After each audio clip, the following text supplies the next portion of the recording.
بسم اللہ الرحمن الرحیم۔ السلام علیکم۔ حضرت ابو ہریرہ رضی اللہ تعالی عنہ فرماتے ہیں کہ رسول اللہ صلی اللہ علیہ وآلہ وسلم نے فرمایا کہ مردے کو جب قبر میں ڈال کر لوگ واپس آتے ہیں تو وہ ان کے جوتوں کی آواز سنتا ہے۔ اگر وہ مردہ مومن ہوتا ہے تو نماز اس کے سر کے پاس، روزہ اس کی دائیں جانب، زکوٰۃ اس کی بائیں جانب اور دوسرے نیک اعمال، صدقہ و خیرات، صلہ رحمی اور لوگوں سے اچھا سلوک وغیرہ اس کے پاؤں کے پاس آ جاتے ہیں۔ جب اس کے سر کی طرف سے کوئی آتا ہے تو نماز اس کو قریب آنے سے روکتی ہے۔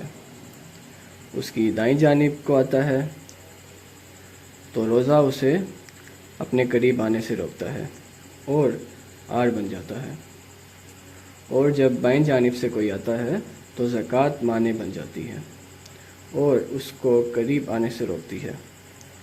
جبکہ مردے کے پاؤں کی طرف کوئی آتا ہے تو اس کے نیک اعمال یعنی صدقہ، خیرات، صلہ رحمی اور لوگوں کے ساتھ حسن سلوک وغیرہ آڑ بن جاتے ہیں۔ پھر اس سے کہا جاتا ہے کہ بیٹھ جاؤ، چنانچہ وہ بیٹھ جاتا ہے اور اس کو سورج ایسا دکھائی دیتا ہے جیسے کہ غروب ہونے کو ہے۔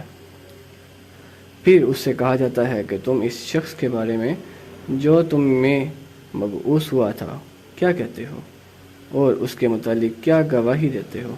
وہ کہتا ہے مجھے ذرا نماز پڑھ لینے دو۔ اس سے کہا جاتا ہے کہ تم عنقریب یہ کام کر لو گے۔ پہلے اس سوال کا جواب دو کہ تم اس شخص کے بارے میں جو تم میں مبعوث ہوا تھا کیا کہتے ہو اور کیا گواہی دیتے ہو؟ وہ کہے گا کہ یہ محمد صلی اللہ علیہ وآلہ وسلم ہے، میں گواہی دیتا ہوں کہ وہ اللہ کے رسول ہیں، اللہ تعالیٰ کے پاس سے دین حق لے کر آئے ہیں۔ اس سے کہا جائے گا کہ اس بات پر تم زندہ رہے اور اسی پر تمہاری موت آئی، اور انشاءاللہ اسی عمر پر تم زندہ کر کے اٹھائے جاؤ گے، اور اس کے بعد اس کے لیے جنت کا دروازہ کھولا جاتا ہے، جس کو دیکھ کر اس کی خوشی اور رشک میں اضافہ ہو جائے گا۔ پھر اس کے سامنے دوزخ کا دروازہ کھولا جائے گا اور اس کو کہا جاتا ہے کہ اگر تم نافرمانی کرتا تو دوزخ میں تیرا ٹھکانہ اللہ نے تیار کیا تھا۔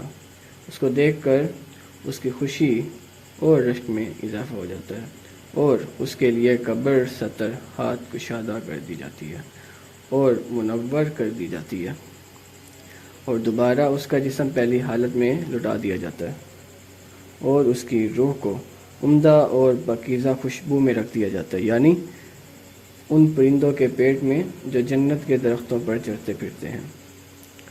اس آیت مبارکہ کا یہی مفہوم ہے، یثبت الذین آمنوا بالقول الثابت فی الحیات الدنیا وفی الآخرہ۔ فرمایا کہ کافروں کا حال یہ ہوتا ہے کہ جب کوئی اس کے سر کی طرف سے آتا ہے تو وہاں کچھ بھی نہیں ہوتا، اور جب کوئی بائیں جانب سے آتا ہے تو اس طرف بھی کوئی چیز موجود نہیں ہوتی، اور اس کے پاؤں کی طرف سے آتا ہے تو اس جانب بھی کچھ بھی نہیں ہوتا۔ اس کو کہا جاتا ہے کہ بیٹھ جاؤ، بس وہ خوف زدہ اس سہم میں ہوئے بیٹھتا ہے۔ اس سے کہا جاتا ہے کہ یہ شخص کون ہے جو تم میں بھیجے گئے تھے؟ اسے ان کا نام نہیں سوجے گا، یہاں تک کہ اس کو بتایا جائے گا کہ وہ محمد صلی اللہ علیہ وآلہ وسلم ہیں تو وہ کہے گا مجھے نہیں معلوم، لوگوں کو کچھ کہتے ہوئے میں نے سنا تھا، چنانچہ میں نے بھی ان کی طرف کہہ دیا تھا۔ اسے کہا جاتا ہے کہ تو اسی بات پر زندہ رہا اور اسی بات پر تجھے موت آئی، اور انشاءاللہ اسی حالت میں دوبارہ زندہ ہوگا۔ پھر اس کے لیے دوزخ کا دروازہ کھولا جاتا ہے اور اس کو کہا جاتا ہے کہ دوزخ میں یہ تیرا ٹھکانہ ہوگا۔ اس کو دیکھ کر اس کی حسرت اور ہلاکت میں اضافہ ہو جاتا ہے۔ پھر جنت کا دروازہ کھولا جاتا ہے اور اس سے کہا جاتا ہے کہ اگر تو فرمانبرداری کرتا تو جنت میں یہ تیرا مقام اللہ تعالی نے تیرے لیے تیار کیا تھا۔ اس کو دیکھ کر اس کی حسرت میں ہلاکت اور بھی بڑھ جاتی ہے۔ پھر اس کی قبر اس قدر تنگ کر دی جاتی ہے کہ ادھر کی پسلیاں ادھر نکل جاتی ہیں۔ یہی مطلب ہے